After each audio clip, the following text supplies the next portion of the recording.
Clemson travels to South Carolina to play them in the Palmetto Bowl this Saturday, 12 o'clock on the SEC Network. South Carolina's a 3.5-point favorite, and this is in the we absolutely did not do that really good this season bowl.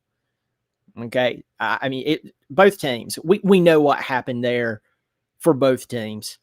And this game is a toss-up trying to figure out who will actually show up, who will actually compete, who will actually play, who will be able to finish. South Carolina has proven that they can be up by 27 points and lose a ball game. They've proven that. Clemson, on the other hand, has been favored in almost every game they played in this year, except for this one and the Louisville game. And we know that they're 6-5, so that will tell you what Clemson coming into a game being a favorite would do for them. And of course, as I said, South Carolina is the favorite here. Both quarterbacks came into the season being legitimate Heisman Trophy candidates. We know how that worked out. Both teams, their offensive line. I mean, South Carolina ended up having to fire their O-line coach. And Clemson, with offensive line coach Matt Luke, who has done unbelievable basically his entire career as an offensive line coach. In his second season, the line has just struggled. So that's something else that both of these teams share in common. And they just didn't live up to the preseason hype. Now, we had Clemson coming into the season. A lot of people felt like that they were going to make another run at the college football playoff. Some people, like Paul Feinbaum, was like, I think they win the national championship. I'm a Clemson fan, and I didn't go that far. I said, they're going to have to show me a lot, but I think that if they use this experienced roster that's coming back, the most, if not one of the most experienced rosters in all of college football coming back, if they use it properly, I think we could have a special season. And I said, if they lose 3 regular season ball games, it'll be a catastrophic failure. They've lost 5. South Carolina, on the other hand, everybody and their brother was talking about Lenoris Sellers and Dylan Stewart. Pause there. Gamecock or not, both of those guys are incredible. I mean, right now, if South Carolina didn't have Lenoris Sellers, you wouldn't be 4-7 at all. You probably only won 2 ball games. Lenoris Sellers is that good, but he can't do it by himself. Dylan Stewart, living up to the hype. He didn't fall off, but he's one guy. But I said to South Carolina fans in the preseason, I've looked at all the talent that you lost on that defense from last year, and I don't know why basically no one in major media or big-time YouTubers are talking about how many talented players you lost on that defense, and you're not Ohio State or Georgia who's going to, reload. You're South Carolina. And we see how that played out. You're 4-7. So it's easy to say that both coaching staffs did not have their teams ready for this season.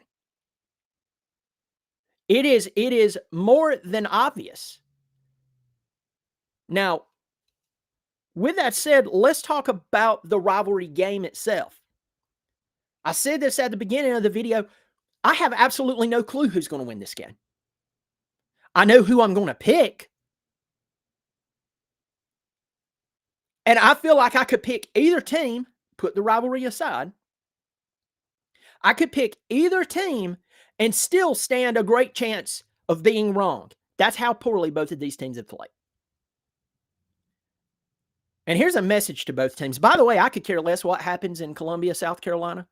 The only thing I care about when it comes to Columbia is that they get the roads and that surrounding area good enough to where it doesn't bottleneck like it always does when I'm coming into town to either go to Charleston or Myrtle Beach. That's the only thing I care about in Columbia.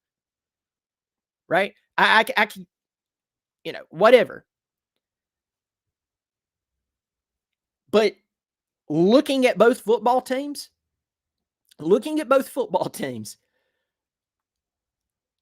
I mean, it's a mess.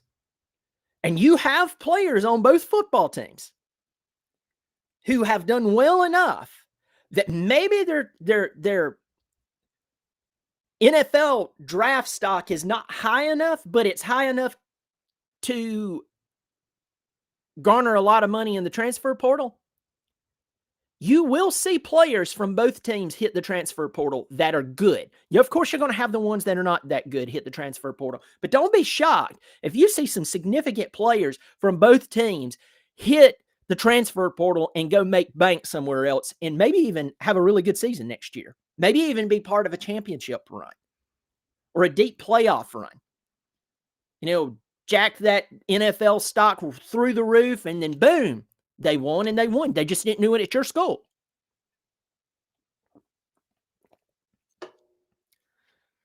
So let's get into the part where I lead into the prediction. Here's the deal.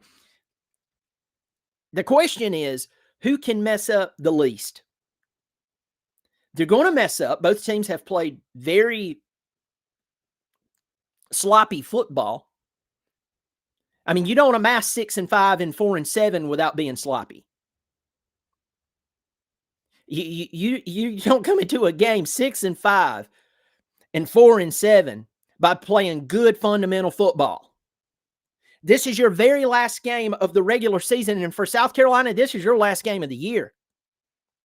Clemson won just enough so they can go to a bowl game. That, a program like Clemson should be going to a way better bowl game than this. But this is the last game of the regular season. Any desire or want or hopes and dreams of the team maturing and getting back, it's basically what it is. Now, of course, we can say this is a rivalry. This is a rivalry. Look up there at Ohio State and Michigan and what happened there and everything. You are 100% right, but I would tell you both these teams are bad. They're bad. They're not good. And when I talk about the teams, I'm really more, of course, players have skin in the game. Players have missed assignments. Players have not done this, that, or the other. And I've seen both teams play.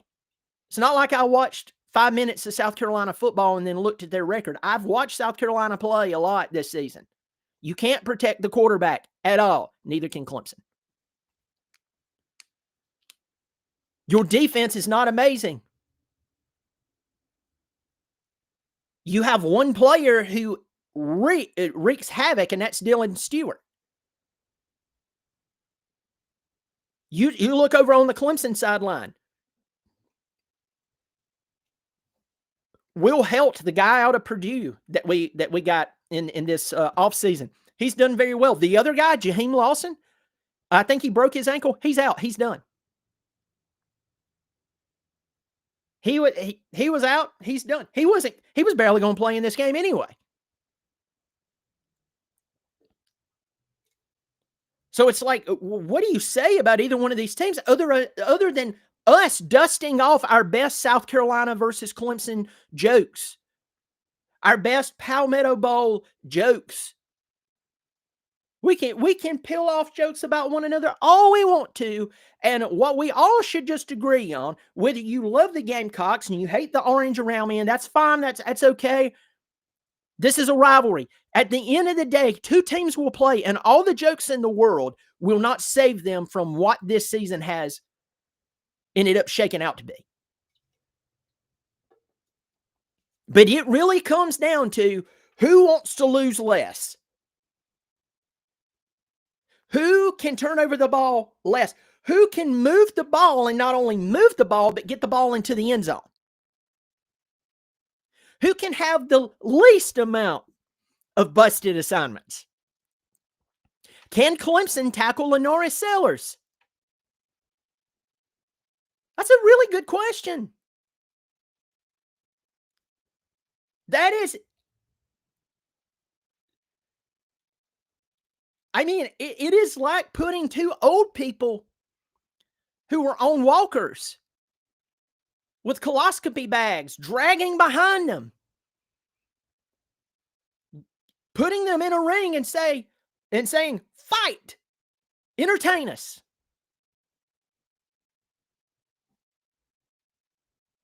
The death angel doesn't even have to lift a finger. It's that bad. There's really no keys to the games here. There's really no key to the game here. Really, really. Both have played ugly football. Here we go. I love my Tigers. They've made me look really bad this year on my picks. And then after they lost to Syracuse, I picked them to lose to SMU. I picked them to lose to Duke. They did.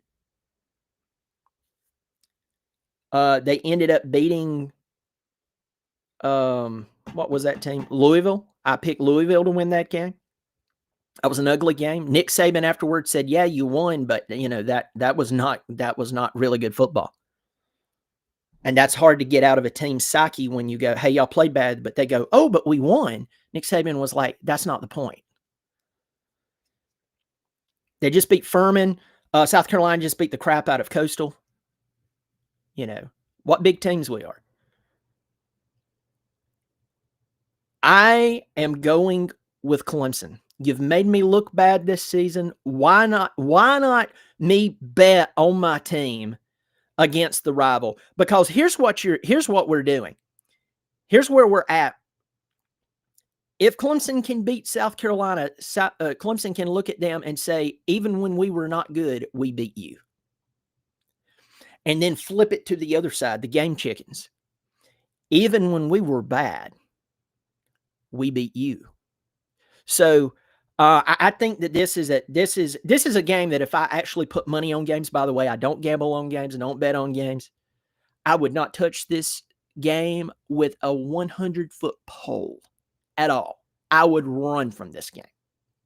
If someone told me you have to place a bet on this game or else you can't feed your family, I would be calling up people going, "Hey, I'm going to need some help with groceries because we're going hungry probably." I'm going to go with Clemson in this ball game, but it's not like I have this overwhelming confidence.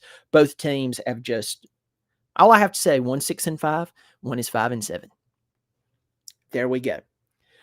So tell me in the comments section, who do you see winning this ball game? Who do you see pulling this game out? I just don't know. I mean, it's just crazy. I have a bunch of people in here checking out, checking out the game or checking out this video, checking out the game. That's what happens when I start reading comments and trying to talk. It never works out well. Tell me who you think wins this ball game. Next, check out my other channel, Another College Football Podcast. Check it out. The link is below.